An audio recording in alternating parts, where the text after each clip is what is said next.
mengenai pembelajaran yang melalui YouTube Kiai. Ini mohon pencerahannya. Kadang di YouTube kan pendapat dengan Kiai satu dengan Kiai lainnya itu berbeda, dan ini kami yang orang awam agak kebingungan di zaman digital sekarang itu Kiai. Mohon pencerahannya Kiai. Jadi belajar di YouTube itu sebagai tambahan, jangan sebagai sumber utama ya, yang paling. Jadi karena apa? Karena apalagi zaman sekarang itu setiap orang bisa ngomong, dan ada saja yang orang-orang udah ngomong baik-baik, kadang-kadang dia kayak begini nih, mana bisa diedit kan? Ya diedit. Alah, kalau ngaduk salah,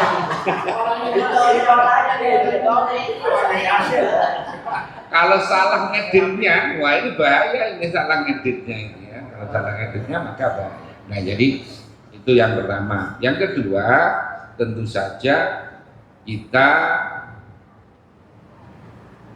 ikuti YouTube yang memang orang-orang atau ulama-ulama yang kabar atau yang sesama pahamnya dengan kita. Karena kalau tidak, khawatirnya belum kuat, nanti terpengaruh. Kalau sudah kuat, tidak apa-apa sebagai komparasi. Sama dengan orang dulu. Orang dulu itu mengapa? Mamanya kita ini belajarnya di Indonesia rata-rata mazhab Syafi'i. Ya, mazhab Syafi'i karena memang mayoritas dulu Islam masuk ke Indonesia bermadzhab Syafi'i, makanya mayoritas. Nah kemudian kesini sudah mulai muncul ada mazhab 4, ya, ada mazhab Hanafi, mazhab Maliki, mazhab Hambali. Awal-awal tabu orang belajar mazhab 4 itu tabu. Orang belajar mazhab 4, mazhab Syafi'i saja belum beres mazhab 4. Ya, jadi kemudian ya apa tadi? Makanya kemudian ulama-ulama batasi belajar kitab-kitab yang muktabar. Kemudian yang orangnya juga bermadzhab salah satu dari madzhab 4. Makanya kalau belajar pada selain itu ya madzhab 4, nanti khawatirnya salah. Karena apa? Karena tidak utuh pemahamannya. Contohnya, kasih contoh enggak? Dalam pendapatnya Imam Dawud Al-Zahiri itu boleh nikah tanpa wali dan tanpa saksi. Nah, coba.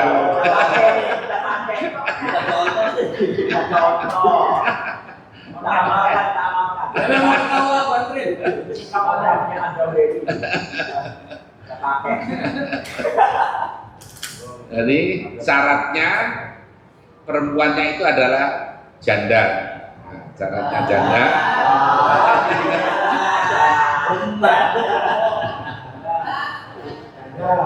Makanya kemudian menurut mazhab yang lain, mazhab Syafi'i, Ashabus Syafi'i melarang, jangan diikuti. Karena apa? Karena kita tidak tahu utuhnya, alur pemikiran utuhnya itu. Kita tahunya hanya menurut Ad-Dawud Al-Zahiri bahwa menikah dengan janda itu boleh tanpa wali dan tanpa saksi.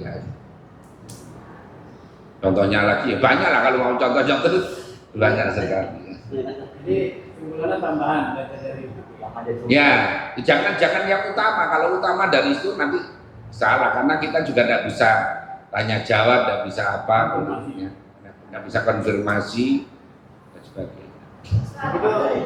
Monggo. Ya, barangkali dari lain. Ya kedengaran ya. Biar kedengaran.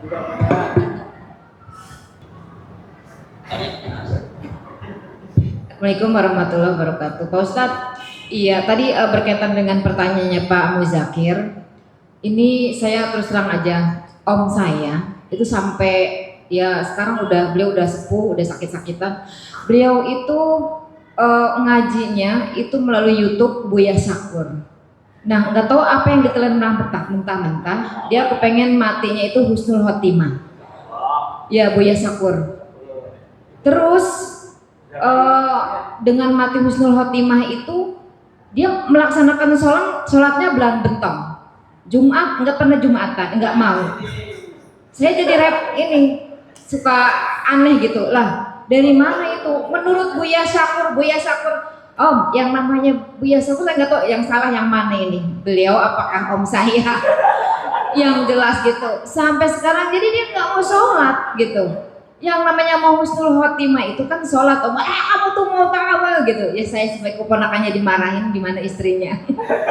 Nah, emang sebenarnya ada baik dan buruknya untuk belajar di YouTube itu perlu ya tadi mungkin kita jangan telan mentah-mentah gitu. Kita sebagai Islam ya tetap menjalankan sholat tetap gitu yang ngaji dan sebagainya, yaitu sebagai penambahan betul banget Pak Ustadz. Tapi Om saya ini bagaimana itu Pak Ustadz? Beliau udah sepuh, diajarinnya ya tadi kita udah ajarin, kita udah ini tetap aja dia berpegang teguh kepada Buya Syakur sebagai apa ya? Ya kalau kita mah iya benar banget rujukannya gitu. Itu saja Pak Ustadz, gimana cara menyikapi Om saya ini supaya dia kembali ke jalan yang benar seperti itu. Assalamualaikum warahmatullahi wabarakatuh. Sebelum dijawab. Baik, terima kasih. Assalamualaikum warahmatullahi wabarakatuh Pak Kiai. Izin bertanya, melanjutkan mungkin. Saya pernah dengar, jadi ustadz di YouTube itu dia berbaiat, siapapun yang mendengarkan dia itu termasuk muridnya gitu. Itu bagaimana gitu Kiai? Ada salah satu ulama dan itu mungkin artinya banyak diikut, terutama dia karena kan sering menggunakan bahasa Jawa ya. Nah mungkin Kiai tahu. Nah itu dia pernah saya dengar juga inisial GB. Itu jadi setiap yang mendengarkan ceramah dia menjadi muridnya gitu dan pengikutnya lah gitu, bahasa itu gimana Kiai? Ya, Assalamualaikum warahmatullahi wabarakatuh. Jadi pertama memang karena kita ini kalau tidak ngaji, kalau hanya ngaji lewat YouTube, tidak utuh, ya, tidak utuh. Jadi pemahamannya itu tidak utuh, bisa jadi ada yang ada yang misunderstanding dan sebagainya. Kayak tadi, Buya Syakur itu orangnya alim, pondoknya lama dan orang-orang yang ahli tasawuf. Jadi tidak ada salah satu videonya yang kemudian membolehkan orang tidak sholat itu. Jadi bagaimana cara mengingatkan orang yang sepuh begini ini? Harus dicarikan orang yang memang dihormati oleh beliau. Kalau yang mengingatkan itu yang muda-muda, yang apalagi ponaannya dan sebagainya, malah ngamuk ya. Kayak dulu kan saya ini kalau Ramadan kan mesti sering di mana-mana itu pelatihan zakat kan selama ini praktek pengelolaan zakat di masjid-masjid itu kan banyak yang kurang pas. Kemudian kita kalau Ramadan itu hampir lah banyak di mana-mana saya ini pelatihan zakat itu lah. Kadang-kadang orang yang tadi itu pelatihan pulang kan menjelaskan kepada yang sepuh di DKM itu. DKM jangan gini, kamu belum lahir loh aku sudah ngurusi zakat lo coba. Kamu belum lahir aku sudah ngurusi zakat kok kamu ngajari aku lah itu. Lah kayak gitu.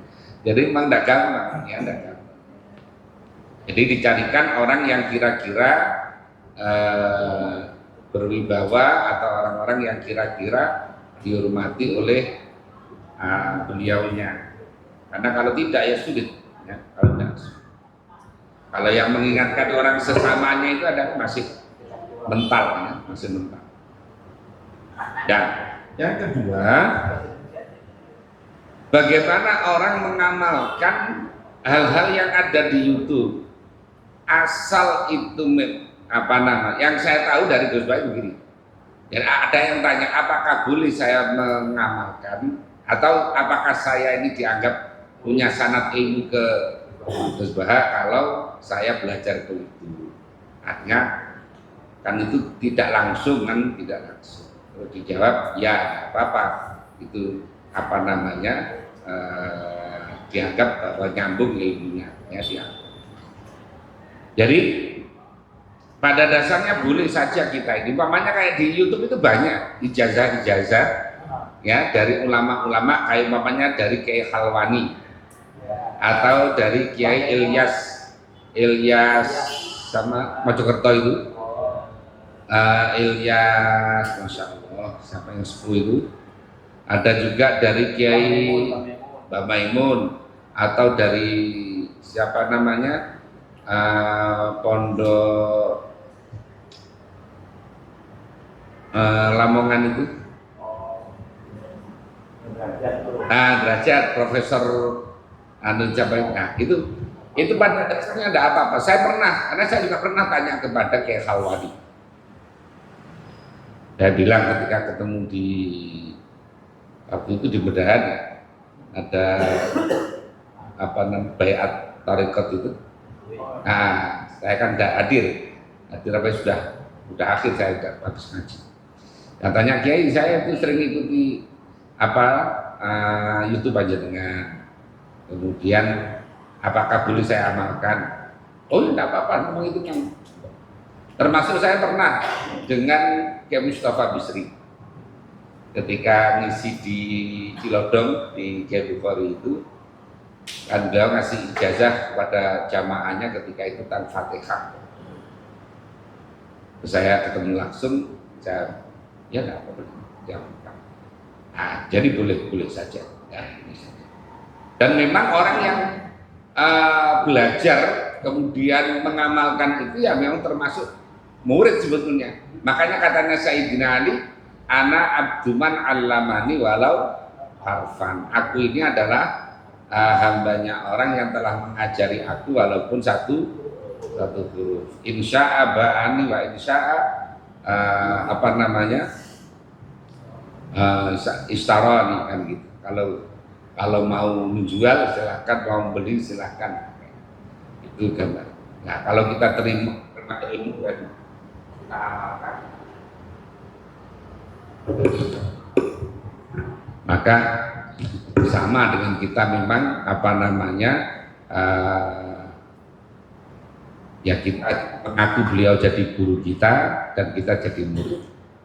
Walaupun model seperti itu ya orang sekarang kan kadang udah belajar lama saja, kalau dengan gurunya juga biasa saja. Nah sekarang jadi tidak apa-apa, ya tidak masalah. Kan banyak belajar ya itu ya kayak gitu itu, kayak nanti ke Pak Quraisy Shihab, kemudian siapa ulama-ulama yang kira-kira bagus itu bisa. Nggih.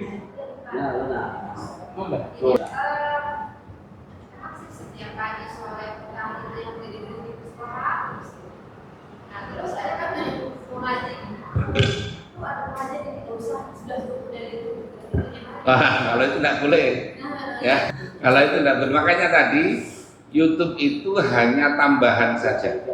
Jadi tambahan saja. Nah, jadi